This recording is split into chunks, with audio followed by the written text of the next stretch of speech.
October 8th. Last night, Sancho let me steer some more by myself.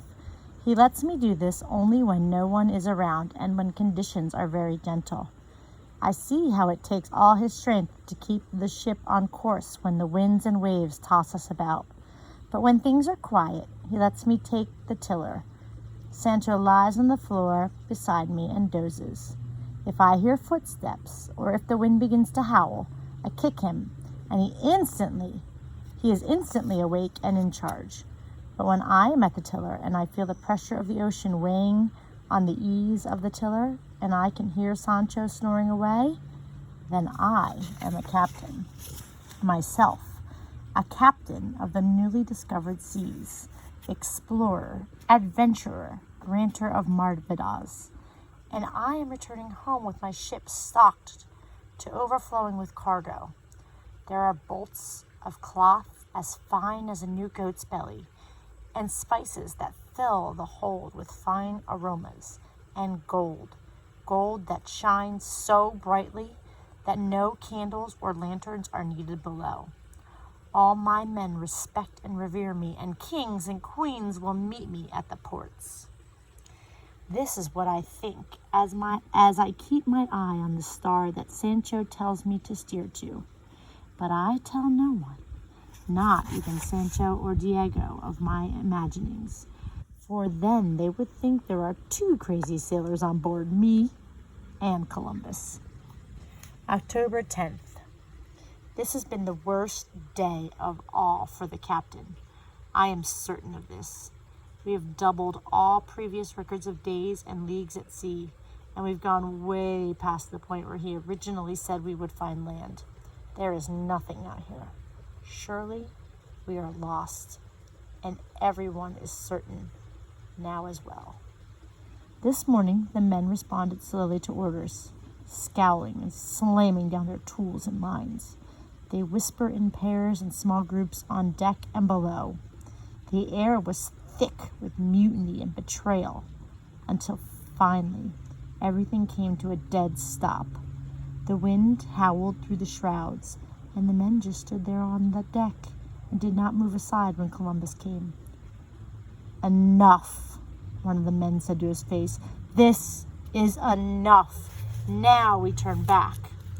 The other men grumbled their assent and nodded, their fists clenched, their chests broad, and they remained motionless and unmoved while Columbus paced the deck, telling them how close he figured we must be, that land could be right over the next horizon.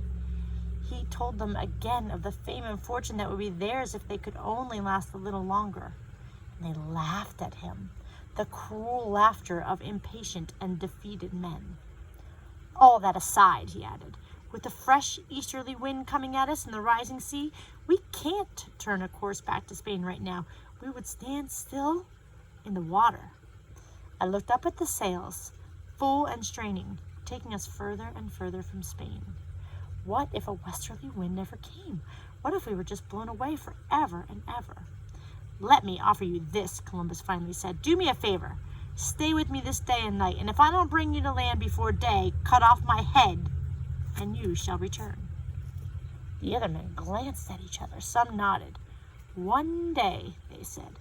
"One day, and then we turn around." "That is all I ask," Columbus said. Later, when I went down to the cabin with the log, the captain's door was bolted shut, and when I knocked, he didn't answer. So I sat outside the door with the heavy journal in my lap and waited.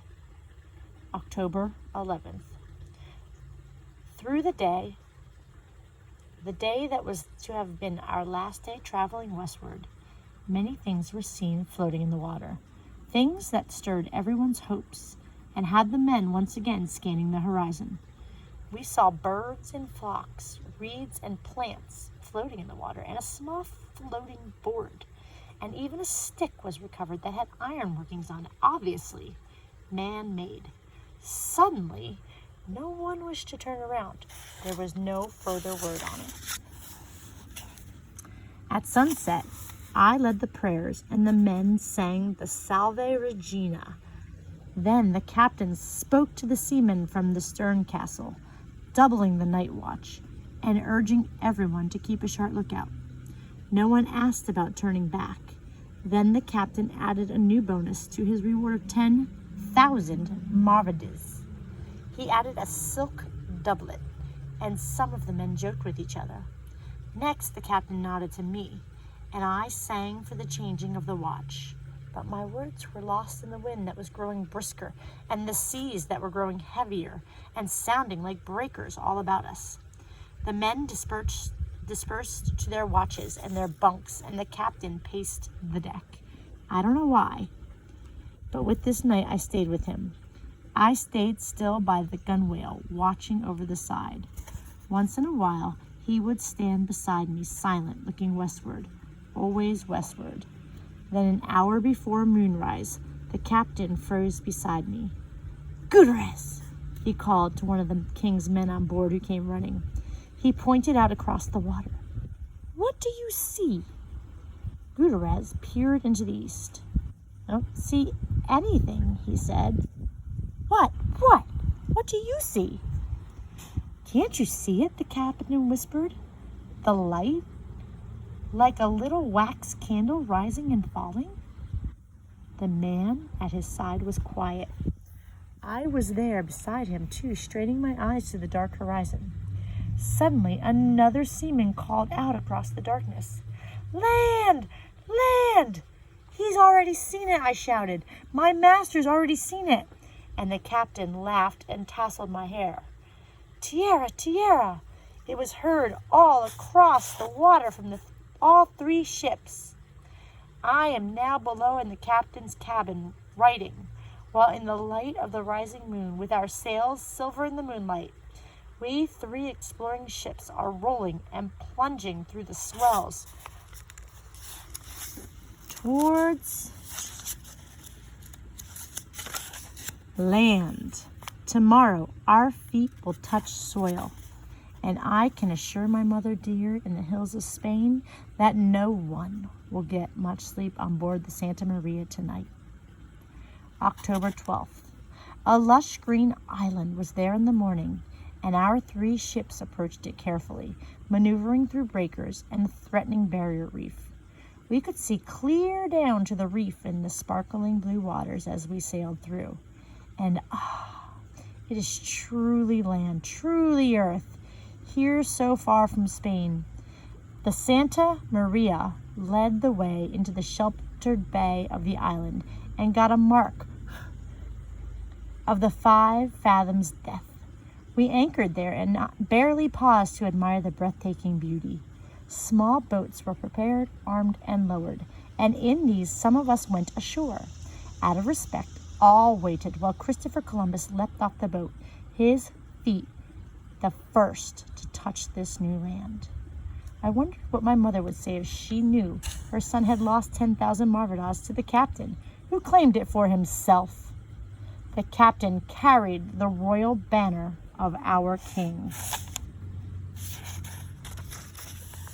and queen, and everyone else scrambled out of the boats and secured them in the white sand. He thrust the banner into the earth and then sank down to his knees and said a prayer of thanksgiving for our safe arrival in India. Others dropped to their knees around him. Diego was beside me, and he clapped his hand on my shoulder. I knew he was happy to be on land again. I was, too, although I have been at sea so long that even on land, the ground seems to buckle and sway beneath my feet. The captain made a solemn ceremony and formally took possession of the land for the king and queen, naming it San Salvador. We all witnessed this, and then little by little, we noticed something else. There are people stepping out from the trees. Beautiful, strong, naked people with tan skin and straight black hair.